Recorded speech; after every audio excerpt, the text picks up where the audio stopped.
Okay, welcome to episode 0 of the Jewish Music Platform. Are we super excited, Moshe Sherizen? We are super, super excited.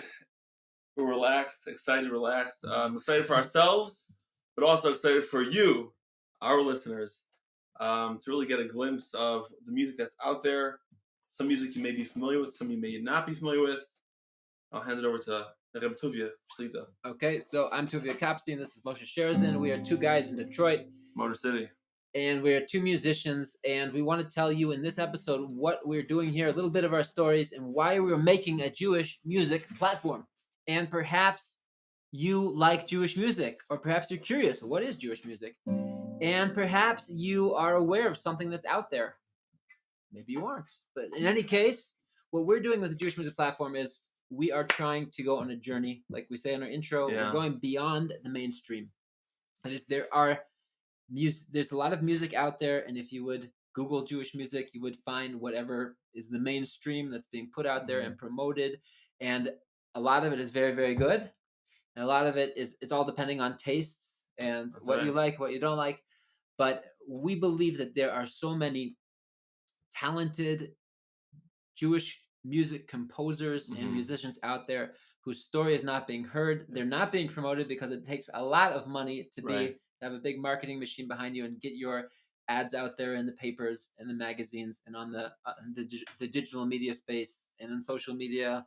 It's a little cheaper, but if you want to do it right, you have to put a lot of time into it. And these people would rather be playing their music. Right. So our idea with the Jewish music platform was to create a space in which we could locate those musicians, talk to them, get their stories, talk about their music, and that's what we're doing. Yeah, I want to address something right now. Some of you may be asking, why did we not do this 20 years ago? Many, many answers why we didn't do it. The first thing is I didn't know Tuvia, and 20 years ago we were in very different places. I was a little kid back then. I was a little guy, a little fella. And also 20 years ago, there wasn't as much recorded music. Today, back in the day, 20 years ago, 25 years ago, if you recorded music and if you were like investing the money to record music, I believe you were also investing in the marketing part. It took a lot to record an album back in the day, but today, with home, you can buy a beautiful home studio for a couple $1,000s, a few $1,000s. The barrier to entry is much lower, which is a beautiful thing because we're able to really hear music. There are all these creators, these creative souls and people, artists who are really creating the music and putting it out there. But sometimes, they put it out there, but it's not caught. They are the fish, but the fisherman has not caught their music.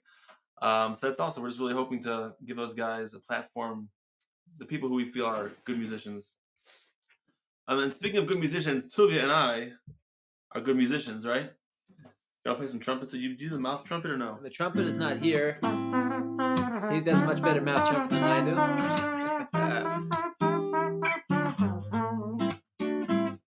Do the mouth trumpet or no? Moshe is not only a musician, but also a comedian. Comedian. And let's get a little bit of the story. So Moshe, tell me a little bit of your story. Like, start from the beginning. We want to know who is Moshe Sherizen the person, and the music goes with it. Who's Moshe Sherizen the Jew? What's he doing here today? Nice harmonics. Okay. Nice harmonics. Thank you. Yeah. Who is Moshe Sherizen? So Moshe Sherizen is a guy from Detroit, Motor City. I grew up in Oak Park, Michigan. But for those who are not living here, we just say Detroit. That's how it goes, Detroit. I was always playing some sort of musical instrument. I remember when I was a kid, I would just bang the pots and the pans. And we had a little piano in our house. We got the piano from the next door neighbors, the Sherizen family. I remember my grandfather wanted us to be cultured. My grandfather loved classical music, so he figured to get the kids to play piano, all we have to do is buy the piano. So my grandfather invested, I think it was $200 or $300. The Sherezens were moving, and the Sherezens were actually a musical family. I believe their daughter Beth was the chazanit at the I think at Bnei Moshe. On Church Street. That was Bnei Moshe. So they had a piano, so we bought the piano and we put it and it parked and collected it in our house and collected plenty of dust. Until one day, the great Rabbi Mark Lorkis came to my house. He's a musician? Yes, I knew that. I know he's a great singer. Talented.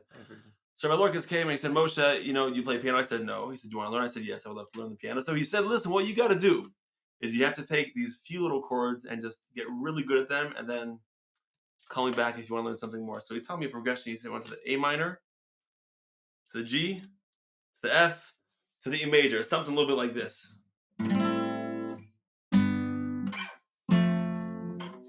And you were supposed to improvise over those chords? So the first thing it taught me was just the chords. Yeah. On the piano. On the piano. Okay. And then a little this, a little that. No, two hands, and then a little this, a little that. Well, then I started to improvise. I never called them back because I just started playing a little bit of piano. And then that was piano. And then guitar. My guitar teacher was actually my father's guitar teacher. My father, of blessed memory, was a very musical feller. He actually could play his teeth. You know about this? I don't know about this. You know how to play the cheek? Oh, the cheek. Right. You know about the cheek? So he could play his teeth. I don't know if we're going to get to pick this up over here. Wow. You know what song that is? You know what song that was? Yeah, that's pretty good. That's pretty good, though. And this, my father, Al Shalom, did this pre-YouTube. You know what that means? People who did cool stuff 30 years ago were cool people. You know what I mean? Like today, the original, like, the original people, man. And it was for them. It was for them. Like how many people? What kind of audience? An audience Yeah, of maybe 15 people. exactly. You know?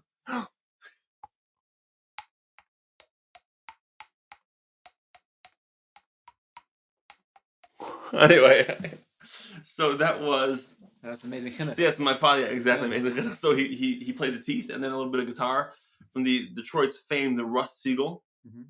He's a blues guitarist, right? Russ plays kind of everything, and Russ is really good. Russ is still living?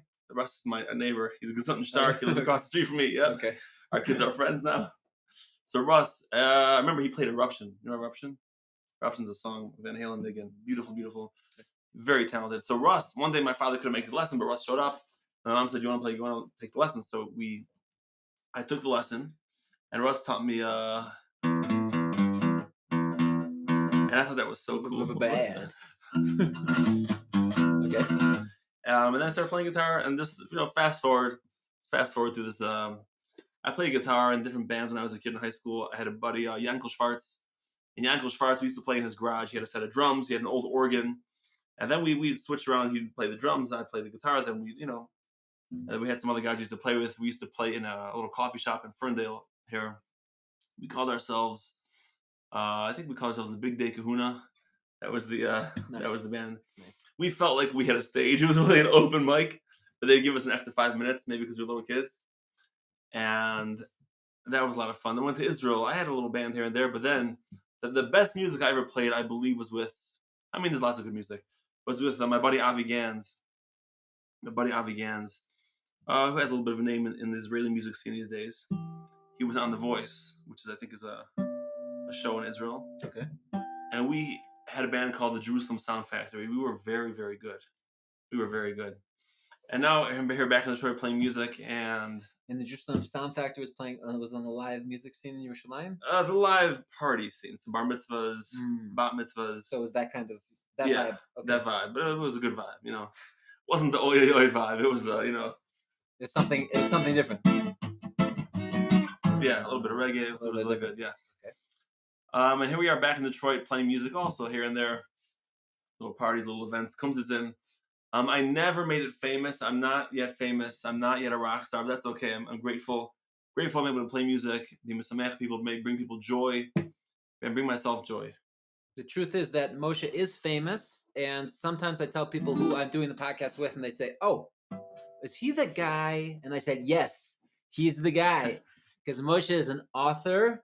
And he has quite a few projects out there, but he's an author of some very, very hot-selling language books. The Jewish that you can find in all the Jewish stores and maybe other places too. The Easy Schmeezy Guides to Languages. And that makes me the Easy Schmeezy guy.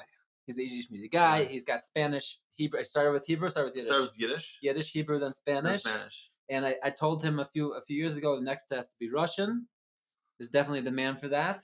Uh-huh. And I don't know what else. Do you have any other projects going on over there? So I'm working on a joke book now, and also a book on the laws of brachos, the blessings before food. Interesting. Hilchos brachos, a beautiful, beautiful sefer. Hopefully one day it's gonna be out there. But it's also going to be with humor. No. Okay, straight up halachas. Yeah, but basically simplifying the laws of brachos. Sometimes a little complex, but I'm a believer that the Easy Schmeezy Guide to Brachos. Something like that. Not that name, but something. I forgot what it says. I think it's called "What's the Bracha." Okay. What's the bracha? It's like you should not be afraid to eat a food. If you don't know the bracha. Got it. And that's it. And Tuvia, I want to thank you. This is Tuvia's project. So I want to thank Tuvia for inviting me to be a co-host over here. And also, this is early on. If you guys feel for some reason not doing a good job, you can email Tuvia and say, please get that guy off the podcast. So, What if they say they want me off? That's bad news for the Jews. Then we're in trouble. Okay. So let's hand it over to Tuvia. Tuvia, tell us about your story. I just found out your mom was from Oak Park. We're not going to talk about how old she is. Right. But this is the old school Oak Park. Like when Oak Park was Did you go to B'nai David? No. Don't think so. No. Maybe Emmanuel. I don't know. Sure. I'm not sure. Okay. So when Oak Park was becoming, no longer swampland. That's when they moved in from Detroit, I think. Yeah. Or from Chicago. I don't know. In any case, Mom, you'll correct me. Okay. So here I am, Tuvia. I grew up in Northern California. Does it rain there? It rains in Northern California. It doesn't snow so much. I am a product. I am a descendant of generations of rabbis, and that I always knew. But my father is a Reconstructionist rabbi, so I grew up with a more kind of secular Jewish. Like a lot of synagogue was Israeli dancing, and everybody singing together. And Zoom golly golly golly zoom. You know that song? I don't know that one. Okay. I mean, I've heard it, but that was the Jewish experience, and it was went to public school and was definitely the odd man out for various reasons. Wow. But I was always a musician. See, not only am I from a rabbinic lineage, but also I'm a Levi. Wow. So we can trace way back to the rabbinical lineage is it beyond your father, not just your father? No, my father's father. Really? Yeah, it was like 15 generations. Really? Yeah. Any like rabbis that my great grandfather was the Rav of Radin. He lived across the street from the Kopstein for 25 years. Wow, that's amazing. Before they left and went to Yerushalayim. Yeah, it's amazing. Wow. And his father was. We have Sephardim from his father. In any case, we're all Levim. You guys are getting the whole story over here. Yeah, we're getting the whole story.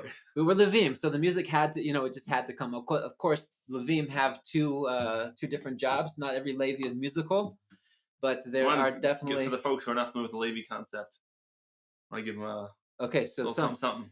Levim are descendants of Levi, who was the son of Yaakov, Jacob, and the Levim, the family of Levi, had in the temple had two different types of jobs. One was the gatekeepers, and one was the musicians. Now they're very connected conceptually. We can talk about that another time, maybe. But the music comes from the Levim. It's from the Levi family. They used to sing as the service was being done in the temple. And they played instruments.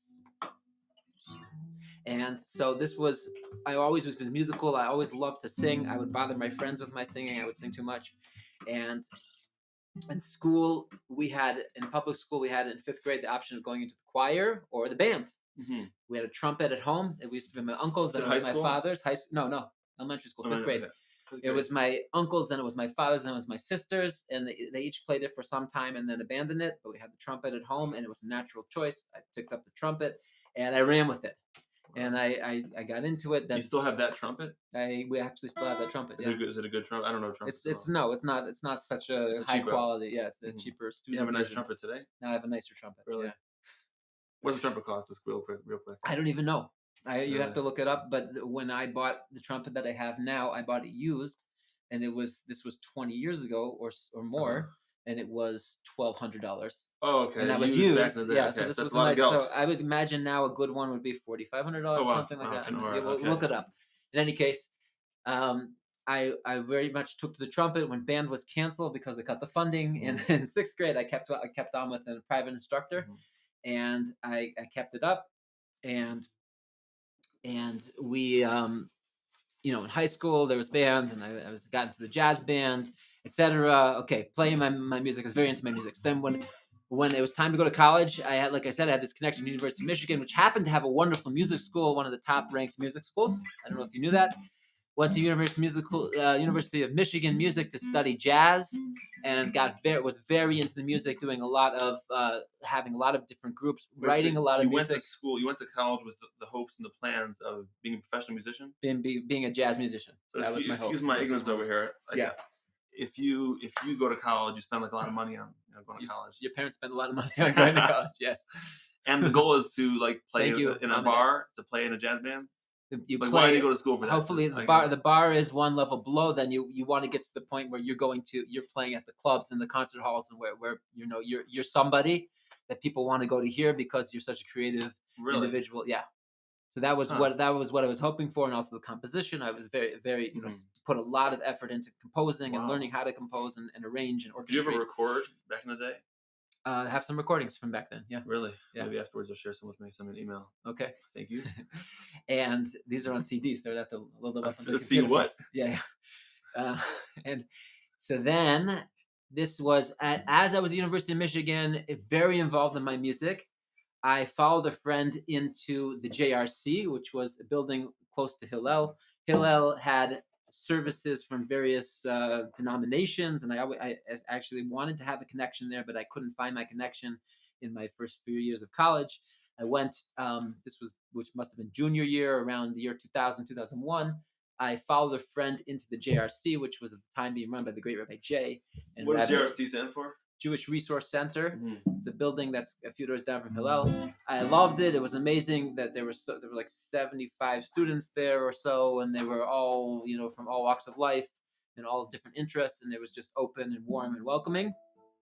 I took to it. I wanted to come back. I started learning with the rabbi. His name was Rabbi Aaron Eisenman, and he was working with Rabbi J, Rabbi Jacobowitz, and I used to love going.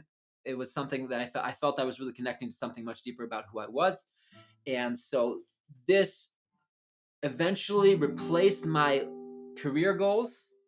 And at least I put on the side that dream of being a jazz musician. And I realized I really want to go to yeshiva and I want to learn something. What year was that when you got involved in the JRC? 2000, 2001, 2002. What year were you in college then? I was a junior. So junior and senior year, I'm getting involved with the JRC. Okay, so your first year and sophomore, you were all in the music. All in the music, and I was still all in the music in those last 2 years. I didn't stop the music whatsoever. And you graduated with a degree in music, or? Graduated with a degree in music. Got my BFA. BFA, what's that? Bachelor of Fine Arts. Really? Yep. Wow. Sir, what good did it do? We'll see. So at least I got to study music. Did you study all day long? Like all day long, you're basically studying music. You have your classes. required courses, Yeah, you're taking some other classes, but eventually it's more and more focused on music when you get all the prereqs taken care of. And there's all different types. You have to play. You have to take 2 years of piano. You play piano? I play piano. Tickle the ivory. Yeah. Okay. And you have to you take music theory, ear training, composition, all this stuff. And then you take the ensembles. You're playing with the jazz ensemble and etc. In any case, I knew I wanted to go to yeshiva, so I'm going to put the jazz musician career on the side and focus on yeshiva. I went to yeshiva, and this I forgot to say that I was involved with Jewish music somewhat beforehand. That when I was in high school and a little bit of college, I was involved. I went to reform camp, and there I was the song leader in reform camp.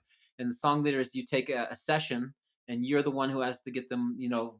With the prayers were accompanied by the songs that they sing in reform camp, and then there's some creative expression over there. Beautiful. But that was that was when I was involved with that, I got a little bit of exposure to some of what we would call some of the more soulful music of, let's say, Karl Bach at the camp. Yeah, at the camp. Karl Bach, there was a little bit. He was Orthodox. Yeah, but his music, like Od Avinu Chai, maybe. Yeah, there was definitely that. Yeah. There was Od Yeshama, Od Yeshama. Really? Yeah, there's quite a few. There quite a few songs that made it through, that made it in, that so made Karl it into. He actually came to my mom's temple in Detroit. Oh yeah, back in the day. In B'nai Moshe? No, that was Bethel, I think. Temple Bethel, I think. Okay. Yeah. So I came there to perform. Yeah. Okay. Back in the day, yeah. Okay. Yeah. So this, I could tell there was something there that made this music a little more interesting than the other music. Although the other music had a certain flavor, like if you know what that is, you could then you'll understand. But when I got to the world of yeshiva and the music that's being listened to, like the mainstream music of the yeshiva world, of the Jewish world, I felt a little bit like this is not speaking to me. Like this music, most of the music that's out there, I felt was not for me. It just didn't feel. It felt like this was the pop music that I would avoid before I got involved, before I became Torah observant from. Right, so that's how I felt, and I felt there was something missing. And since the beginning, I sought out that more soulful music, the more the more also the more complex music, the stuff that was more experimental and complex, like Aharon Razel was somebody I discovered very early on, He's and good. We have to get him on the show. yeah, we hope to have him on the podcast. He had some really complex and interesting music there. At the same time, I love this sincere, very simple stuff like Yosef Karduner. Yosef Karduner was somebody I heard along, even before I came to Israel, and his stuff was so pure and simple. Yeah. But the purity just it shined forth. You could feel the soul out of his music. You could feel the soul, the way he was singing, the way he was playing. The neshama shines through in the music, right? Big time. Right. So that was music I very much liked. And as I'm adjusting and becoming a part of what we call the Froom community, I'm looking always for the music that really that speaks to me, and it's usually not the mainstream music. So I became aware over the years of all these different musicians that are doing different, interesting things. And if you know where to look, you can find them. If somebody tells you about them, you can look up their stuff. Sometimes you can't look up their stuff because these people are doing these privately. They're keeping it to themselves. People I meet along the way, and it just occurred to me recently, within the past few years, it occurred to me that there should be a forum. There should be some kind of platform. The Jewish music platform. We should call the show the Jewish. We should call it the Jewish Music Platform. And so this was the idea, and it was we were banding it around for a little while. I thought to bring in Moshe for his musical contributions, his energy, and his humor, and the pressure is on. And that is where we are, and that's why we're doing what we're doing. So we are very much looking forward to bringing you interesting and deep interviews with Jewish musicians to talk about their music, talk about their stories. And we'd love to hear from you. We'd love to build something great out of this. Amazing, Tuvia. Thank you. And like I said, I'm so grateful that you, gave me that call to join the podcast. At the beginning, I have to say I was reluctant because I don't know if I was the right guy for the such a humble fellow. No, I don't know if I was the right guy for the show. Maybe because I don't consider myself a real musician, even though I play a little guitar, a little this, a little that,